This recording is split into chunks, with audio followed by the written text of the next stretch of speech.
Dear students, अस्सलाम वालेकुम। आज का हमारा टॉपिक है subject and predicate. English sentence के दो हिस्से होते हैं। इंग्लिश सेंटेंस के बारे में हमने पिछले लेक्चर में डिस्कस किया था, उसकी टाइप्स भी हमने डिस्कस की हैं, वो आप हमारे चैनल पे देख सकते हैं वीडियोस। आज हम डिस्कस कर रहे हैं कि इंग्लिश सेंटेंस के दो हिस्से होते हैं। There are two parts in a sentence. एक पार्ट को हम सब्जेक्ट कहते हैं और दूसरे को प्रेडिकेट कहते हैं। सब्जेक्ट एंड प्रेडिकेट ये एक छोटा सा टॉपिक है, लेकिन इंग्लिश ग्रामर में इसकी बड़ी इंपॉर्टेंस है। हमें ये कंसेप्ट क्लियर होना चाहिए कि सब्जेक्ट किसे कहते हैं और प्रेडिकेट क्या होता है। हो सकता है बहुत से स्टूडेंट्स के लिए ये वर्ड प्रेडिकेट नया हो, क्योंकि सब्जेक्ट तो आमतौर पर हम इस्तेमाल करते रहते हैं इंग्लिश ग्रामर में, लेकिन प्रेडिकेट बहुत कम इस्तेमाल होता है आमतौर पर जो हम स्कूल कॉलेज में इंग्लिश ग्रामर पढ़ते हैं। इसलिए इस कंसेप्ट का क्लियर होना ज़रूरी है। एक इंग्लिश सेंटेंस के दो हिस्से होते हैं।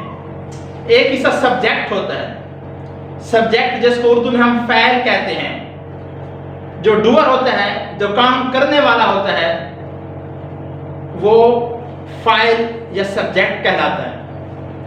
मिसाल के तौर पर ये एक सेंटेंस है, Humpty Dumpty sat on a wall. इसमें हमारा सब्जेक्ट कौन सा है? हम्प्टी डम्प्टी, ये हमारा सब्जेक्ट है, काम करने वाला है, फाइल है, ये तो सब्जेक्ट हो गया। अब अगली चीज है प्रेडिकेट। प्रेडिकेट किसे कहते हैं? तो predicate it is very simple.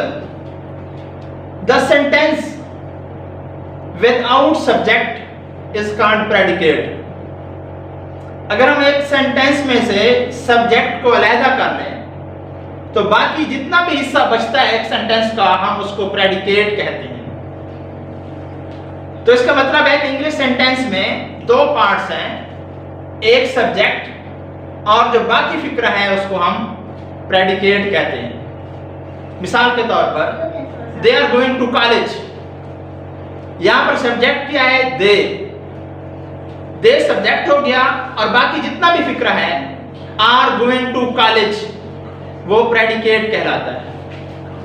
तो ये क्वेश्चन बाज़ औक़ात किसी टेस्ट में, किसी इम्तिहान में या वैसे कोई पूछ लेता है कि प्रेडिकेट क्या होता है, तो ये कंसेप्ट क्लियर होना चाहिए कि सब्जेक्ट के अलावा, सब्जेक्ट में एक वर्ड भी हो सकता है, दो वर्ड भी हो सकते हैं, तीन भी हो सकते हैं, लेकिन जो काम करने वाला होगा वो सब्जेक्ट होगा।